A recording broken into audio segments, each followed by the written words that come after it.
Bonjour à toutes, bonjour à tous. Nouvelle vidéo en direct de Hong Kong. On est sur le Wan Chai Pier. On voit les bateaux là qui naviguent sur la baie. Donc vidéo pour parler, pour faire une petite rétrospective des pires galères que j'ai pu avoir dans l'immobilier. Donc moi ça fait déjà plusieurs années que je suis dans l'immobilier, j'ai déjà acquis plusieurs biens immobiliers et en termes de retour d'expérience, je vais pouvoir évoquer grosso modo les 5 grosses galères que j'ai eues dans l'immobilier et qui ne sont pas négligeables. Parce que souvent quand on se lance dans l'immobilier, on pense à la rentabilité, on pense au loyer, mais on ne pense pas forcément aux galères qui peuvent aller avec et qu'il faut avoir en tête pour être bien préparé. Donc la première galère que j'ai eue, bien entendu, c'est les travaux. Lorsque j'ai acquis mon premier immeuble de rapport, j'ai fait confiance donc à un agent qui m'a recommandé un entrepreneur qui était censé rénover totalement mon immeuble de rapport. Ce qui s'est passé, bon après bien sûr il y a eu des conditions qui ont fait que le contexte était compliqué puisqu'on était en contexte Covid, je crois que c'était mars 2020 qu'on commençait. L'entreprise a commencé les travaux, elle n'a pas pu continuer parce qu'il y avait les règles sanitaires. À côté de ça, elle a dû payer ses salariés. Donc en fait, elle a tout simplement cramé l'apport, l'acompte que j'avais fait. Du coup, pour ne pas faire faillite, elle m'a demandé d'allonger de l'argent. Moi, j'étais crédule tout simplement parce que je faisais confiance en la personne qui m'avait recommandé et également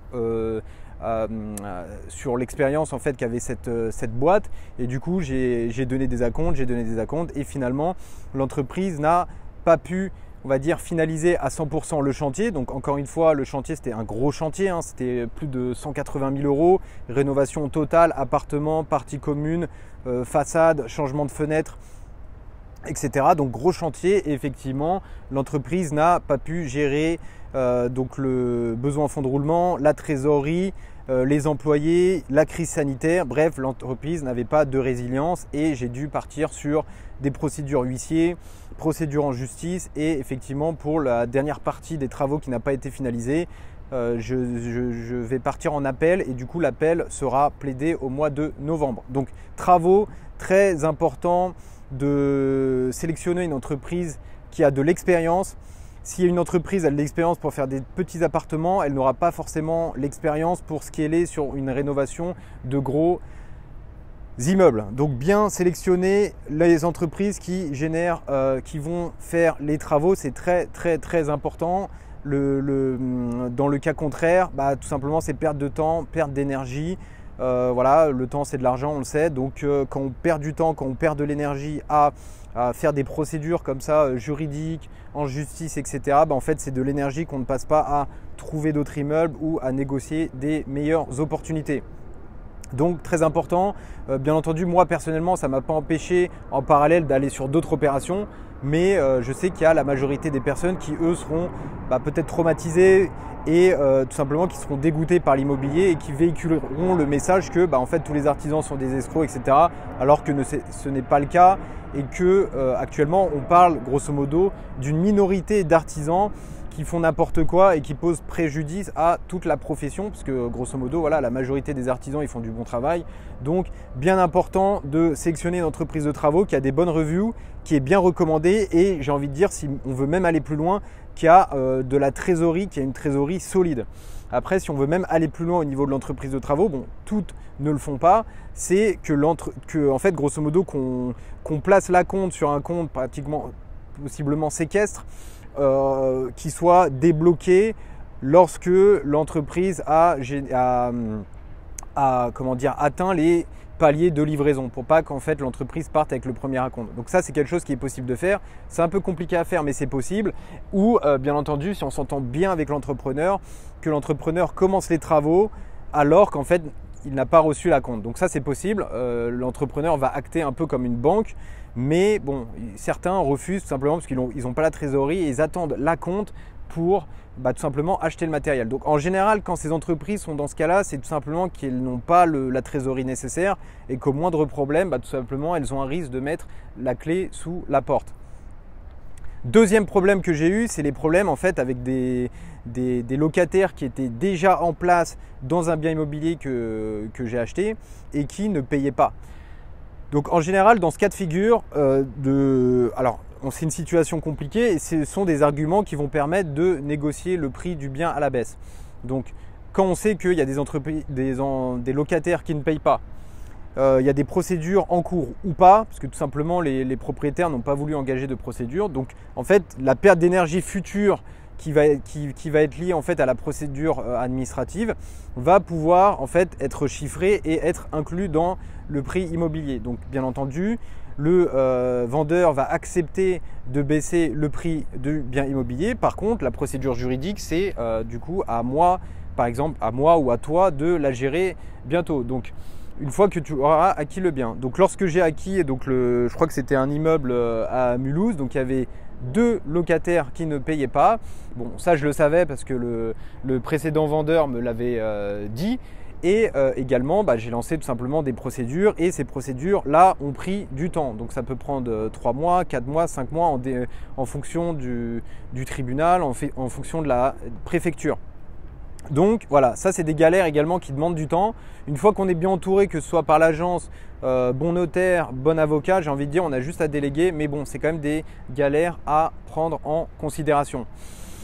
Troisième point, alors là c'est une surprise dont je ne m'attendais pas, mais voilà, où il faut être vigilant. En fait, c'est des mauvais locataires qui ont été mis en place dans un bien immobilier qui est en vente par un propriétaire qui lui a plusieurs biens immobiliers. Donc qu'est-ce qu'il va faire le propriétaire d'un bien immobilier, donc en général un marchand ou un propriétaire qui a plusieurs biens, avant de vendre le bien, en fait comme il sait que le bien qu'il va vendre ne sera plus à lui, ce qu'il va dire c'est qu'il va prendre des mauvais locataires de son basket, en fait de son pool à lui, et plutôt que de les expulser et de partir en procédure, il va avoir un accord avec ses locataires pour dire voilà, moi je ne fais pas de procédure, je vous déplace d'un immeuble à l'autre, vous aurez un appartement qui sera peut-être de meilleures conditions et je vous fais cadeau de 3 à 4 loyers grosso modo. Donc le locataire est déplacé. Sur les 3 derniers avis de gestion, en fait sur les papiers il y aura stipulé que le locataire paye son loyer. En général c'est peut-être l'ancien même propriétaire qui a avancé les 3 loyers d'avance. Donc toi en tant que acheteur, tu achètes donc un bien immobilier avec en fait un historique de l'agence immobilière qui te dit en fait le locataire il a payé, il n'y a aucun problème.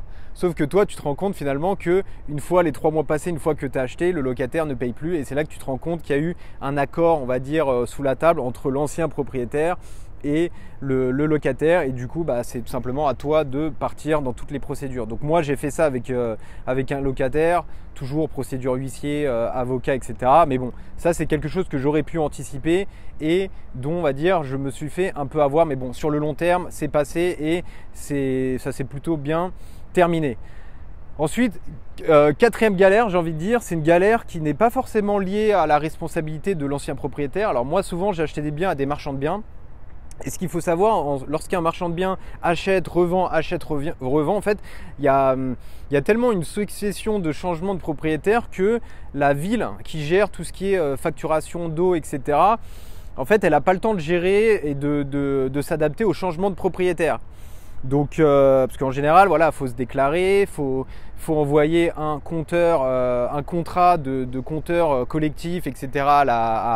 à la ville, à l'eau de la ville en question. Donc ça peut être voilà, région nord, région est, etc. Moi en l'occurrence c'était eau de Mulhouse.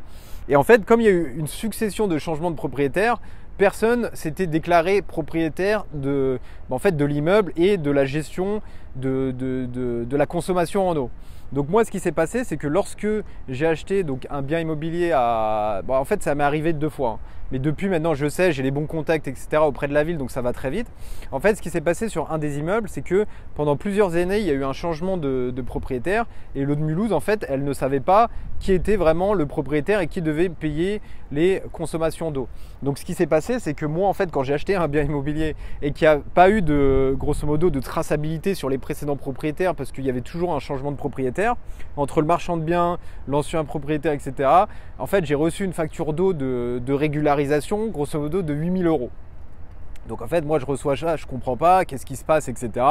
Et en fait j'ai dû expliquer à la ville, tracer les actes de notaire, les anciens propriétaires. J'ai dû demander en fait plusieurs actes authentiques avant la vente que moi j'avais eue, donc celle d'avant et celle encore d'avant, pour mettre des dates et prouver à la ville de Mulhouse que normalement tout simplement je ne devais pas payer les 8 000 € et que les 8 000 € devaient être répartis entre donc moi, le propriétaire d'avant et le propriétaire encore d'avant, sachant que moi j'avais reçu la régularisation pratiquement 1 an, 2 ans après que je sois propriétaire. Donc grosso modo, les 8 000 euros c'était pour 4 ans, sachant que on sait très bien que pendant les zones de haute température, été, je crois qu'il y avait un moment où il y avait quasiment des zones de sécheresse sur certaines régions en France, donc le coût de l'eau avait quand même assez augmenté en période d'été. Je ne parle pas de la partie gaz, également sur la partie hiver. Donc voilà, ça a été réglé, ça a pris du temps, mais encore une fois, perte d'énergie, il faut récupérer des papiers, remplir des documents, faire des dossiers, etc. Donc ça encore, c'est des galères. Mais après, finalement, une fois que c'est passé, lorsque j'ai acheté encore un autre immeuble sur Mulhouse, une fois que j'étais le propriétaire, directement j'ai fait les documents auprès de la ville de Mulhouse pour éviter que le même problème arrive, sachant que j'avais acheté au même marchand de biens que le précédent immeuble. Ensuite, j'ai envie de dire cinquième galère, donc ça c'est une galère, j'ai envie de dire quand on fait l'erreur de gérer un bien immobilier en direct, parce que souvent quand on achète un bien qui n'est pas encore en agence, on a une petite zone de transition où moi par exemple je vais gérer le bien directement en direct, les locataires vont avoir mon numéro WhatsApp, ils vont avoir mon numéro de téléphone, etc. Et souvent on arrive dans des situations où tout simplement des locataires ne s'entendent pas entre eux. Des locataires ne s'entendent pas entre eux. Pourquoi? Parce que au rez-de-chaussée, il y a un commerce de bouche qui peut générer un peu de fumée. Une personne au premier étage est asthmatique, donc il va se plaindre de la fumée. Et là, ça va partir en histoire. Ils vont appeler les pompiers pour rien. Ils vont porter plainte au commissariat, etc. En fait, pour rien, alors que tout simplement, ils doivent juste communiquer entre eux. Et c'est vrai que j'ai eu ce problème. Tout simplement qui me faisait perdre de l'énergie. Les gens ils m'appelaient, en plus moi je suis à Hong Kong, donc ils m'appelaient avec un décalage horaire de 6 heures. Donc des fois je voyais des appels à 4 heures du matin, etc. Donc moi j'incitais les gens tout simplement à communiquer entre eux. Après à un moment j'ai fait une conf call, j'ai mis les deux dans le chat WhatsApp, conf call, quel est le problème, quelle est la solution. Bon ça a été réglé, mais bon c'est vrai que j'ai mis un peu de temps à réagir parce que moi je répondais à chaque personne en disant discutez entre vous, etc. Et c'est vrai que les deux personnes en question, tout simplement elles voulaient pas engager le dialogue. Donc j'ai dû un peu forcer les deux personnes à dialoguer et finalement il y a une solution qui a été trouvée. Donc ça, bien entendu, j'ai eu ce problème parce que moi je gérais au début en direct les locataires et le bien immobilier, mais après une fois que le bien a été mis en gestion directement à l'agence, en fait tout simplement ce genre de problème c'est l'agence qui gère en direct. Après ce qu'il faut savoir c'est que au départ quand tu vas gérer un bien en direct avec les locataires ils gardent ton numéro, donc des fois quand ils demandent des choses à l'agence, etc., s'il n'y a pas forcément de réactivité directe, ils vont te contacter toi par WhatsApp, parce que moi personnellement ils savent que je réponds directement. Donc ils m'ont contacté et après moi j'aime bien discuter avec les gens, etc. Donc je rentre, j'écoute pour trouver des solutions. Et après c'est vrai que des fois il y a certains locataires qui sont un peu malins et qui essayent de gratter certains loyers quand il y a un changement de propriétaire, etc. Et du coup quand on leur explique que finalement entre le changement de gestion entre l'ancien propriétaire et le nouveau propriétaire, qu'ils n'ont pas mis à jour le RIB de l'agence et qui finalement manque un loyer.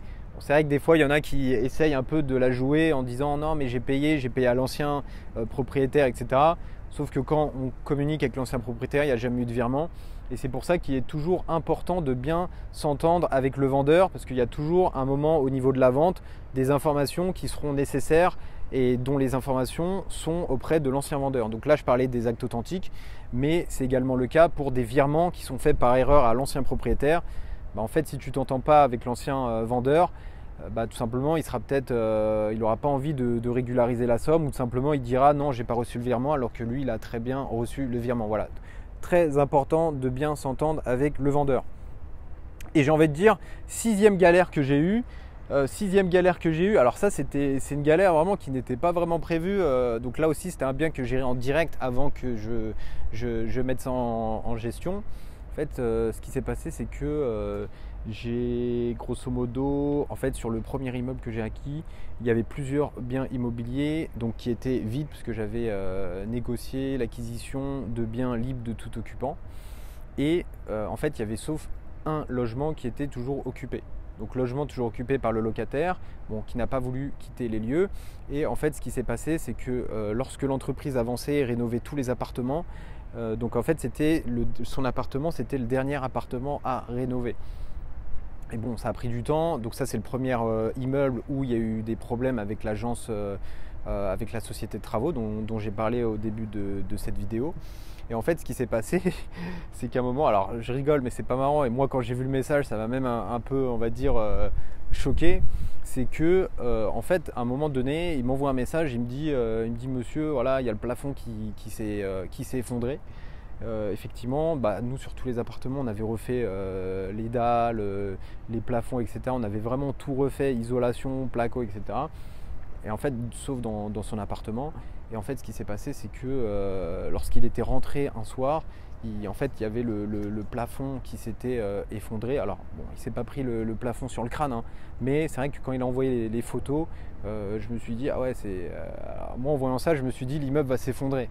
Et finalement, non, c'était juste, c'était l'ancien plafond qui était vraiment en mauvaise qualité. En fait, tout simplement mauvais état, sachant que moi, quand j'avais rénové des appartements, il fallait même rénover le sol, parce que le sol était complètement pourri par l'humidité, tout simplement parce que c'était un immeuble qui était mal entretenu.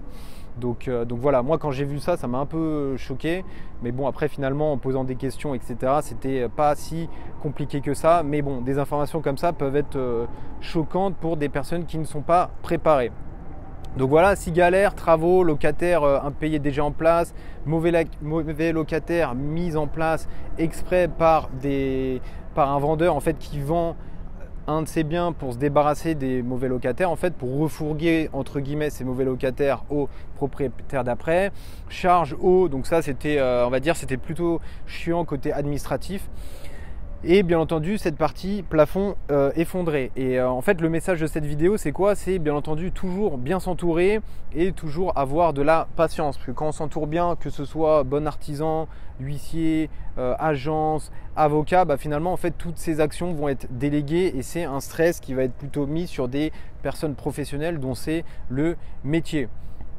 Donc voilà pour les pires galères que j'ai eues pour l'immobilier. Dans l'immobilier, moi ce que j'ai envie de dire c'est que peu importe les galères que j'ai eues, quand je regarde en fait derrière moi, je me dis finalement les galères ont été résolues.